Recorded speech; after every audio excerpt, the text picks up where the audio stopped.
The first thing I want to talk about Oregon's upset victory over Ohio State. Oregon defeated Ohio State 35 to 28.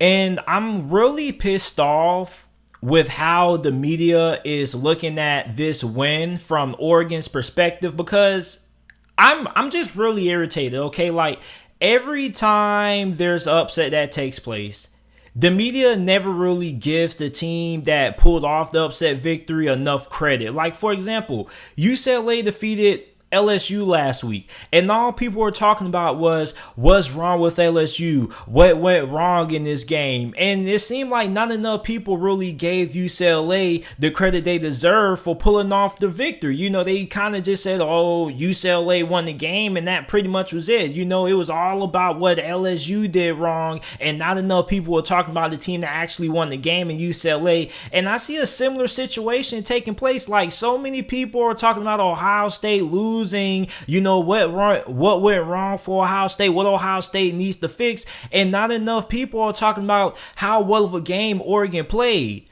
Oregon defeated Ohio State without their two best players on defense, and Justin Flo and Kayvon Thibodeau, which Kayvon Thibodeau is probably the best football player in America right now. He's probably going to end up being a top 3 pick in the 2022 NFL draft. So it just really pisses me off how the media kind of is just throwing aside Oregon's victory. This was a huge win for Oregon, because when you think about what this win means for Oregon football, this win is going to be momentous in terms of recruiting. Is going to be a huge boost for the Pac-12 conference. Like, enough people aren't talking about Oregon's win. Too many people are just talking about Ohio State's loss. Okay, and I understand why some people are concerned about Ohio State, because Ohio State is a team who a lot of people believe is going to be a lock for the college football playoffs this year and all that. But we need to start giving more praise to the teams that actually win the freaking games, and not more praise to the team that loses the game. The team that wins the game should be the team that gets talked about the most. And it's just really irritating to see people just talking about Ohio State and how they lost the game and what went wrong, and not enough people are talking about what Oregon did. Literally, like, enough people, there should be more people out here talking about why Oregon won this game and what's next for Oregon instead of what's next for Ohio State. Like, it just really pisses me off, man. Like, give Oregon their props. And people are, I'm not saying that nobody's talking about it. I'm just saying not enough people are talking about it. It seems like all people care about is, Ohio State losing this game. So when you look at Anthony Brown, man, I think he had a really good game. And Anthony Brown so far this season for Oregon has been what I envisioned him being. He's been really solid. He's extended plays. He's had a veteran presence. He doesn't turn the football over a lot. He's been making good decisions. 17 to 35 for 236 passing yards, 2 touchdowns, no interceptions. He also has 65 rushing yards on the ground. He also had some big plays when he was able to keep the drive alive with his legs. He had a big run, which he ran over a defender, put his shoulder down. He switched the ball to the other arm that he was carrying in, and he trucked over a defender. And you also had Cesar Verdell, who had a credible game, 20 carries for 161 rushing yards, 2 touchdowns, was averaging 8.1 yards per attempt. And once again, I have to stress this again because I don't think enough people are talking about this, but Oregon won this game without their 2 best players, and Justin Flo and Kayvon Thibodeau. They did not play in this game. So this is a really talented Oregon team. And this definitely is a Oregon team that is a legitimate championship contender. Going into this game, a lot of people's questions about Oregon is, okay, is this finally the team that we think they should be with all of the great recruiting classes they've brought in over the last couple of years? Like, now they have to prove that they are now in the leagues that they can compete with the Ohio State or Clemson. So that's pretty much what everybody's major concern was. Well, at least that's what I was looking at going into this game, okay? Because I already made a video talking about why I believe that Oregon is a college football playoff contender.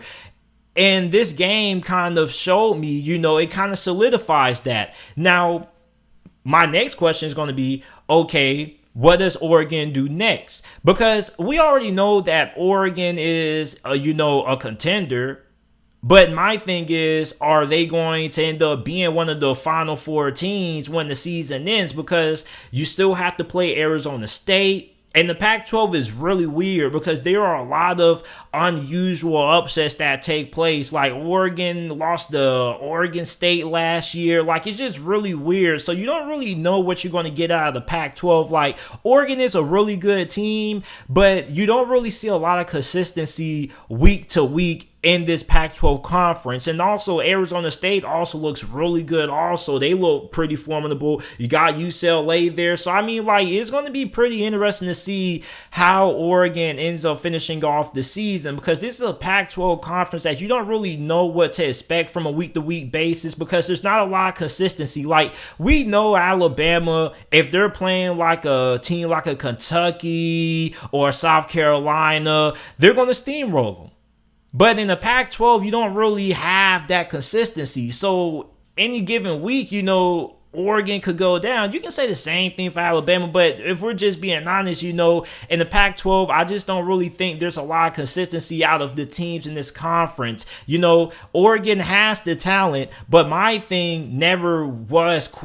biggest concern about Oregon never really was talent. I knew they were talented. My biggest issue with Oregon is going to be, okay, can you remain consistent? Can you go through the rest of your schedule without having a hiccup unless you lose to Arizona State? I can understand a loss like that, or a loss to UCLA, or a loss to USC, but a loss to a team like Oregon State or something like that, can you survive, those teams having that upset brewing? So that's really my biggest concern that I have for Oregon at this point. I'm not really concerned about the talent, because as we saw, yesterday on Saturday, or whenever you're watching this a couple of days ago, Oregon definitely has a talent that they can end up being in the college football playoffs this year. And I don't really like talking about the college football playoffs so early, but this team definitely is a team that's a legitimate contender for a national championship. And I've been really asking this question for over the last couple of years: when is Oregon going to be able to put it together? Like, I believe that Oregon,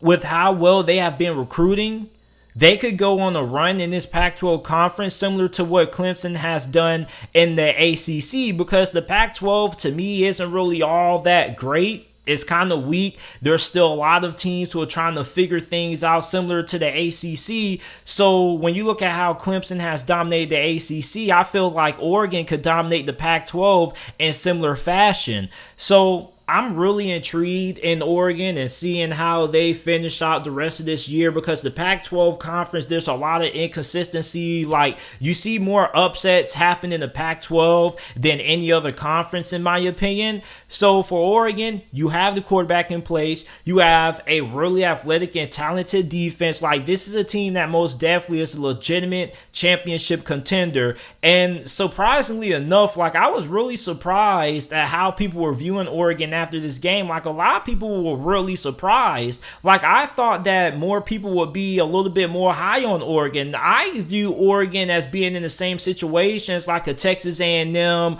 or UNC, a team that is, on the outside looking in, of being a legitimate college football playoff contender and whatnot. So I'm really surprised a lot of people, feel the way they do about Oregon. Like, a lot of people don't really view this team as a legitimate college football playoff contender or a national championship contender like I do. So for right now, I'm still really high on Oregon. I still believe that they are going to get in this year, and I'm really impressed with the win that they had against Ohio State. I ended up having to leave early. I didn't get to finish watching the whole entire game in its entirety, because I ended up going to an FAU game, because I attend Florida Atlantic University. So I was trying to keep up with the score, but the connection was kind of bad and whatnot. So I was trying to figure out, okay, is Ohio State going to come back? Is Oregon going to be able to hold on? Because I actually picked Oregon to lose this game. So I thought the Oregon was going to end up losing, and I was going to be like, oh man, but it ended up happening. Oregon ended up holding on. And I'm somebody, if you guys are new to the channel, I love chaos. I love upsets. I want upsets to happen every single week. I want college football to have the most chaotic season that we've had since what, '07. So I was really happy that Oregon was able to get this victory over Ohio State. I'm really excited for the future of this Oregon football program. And I feel like a lot of people in the national media don't really realize how good this Oregon team is. And it's pretty evident by, how everybody's reaction was after the game. Everybody's so focused on Ohio State. Nobody's talking about Oregon. And a lot of people don't even realize that this team is kind of in the same bracket as Texas A&M. Like, they're right there in terms of being on par with some of the blue bloods in America. Like your Clemsons, your Ohio States, and Bama. Like, Oregon's right there in that conversation. If you ask me, like, they're really close to breaking that door and getting right back into the college football playoffs, because they were in the college football playoffs like a couple of years ago when they defeated when they lost to Ohio State and they defeated FSU back when Jameis Winston was playing. So you look at Oregon, I view them as being in that Texas A&M bracket. Like, they're right there and to being on par with some of the best programs in America. And this game right here just kind of solidified it, yeah, they can compete. That's what my biggest concern was. Can Oregon prove to me that they can be on the field with a team like Ohio State? Because you got to remember, I believe Oregon was a double-digit underdog in this game. I think the spread was like 13 or 14 points in the favor of Ohio State. So the fact that Oregon won this game, they did it by a touchdown, shows you that, yeah, this team definitely is capable of competing with some of the best schools in America.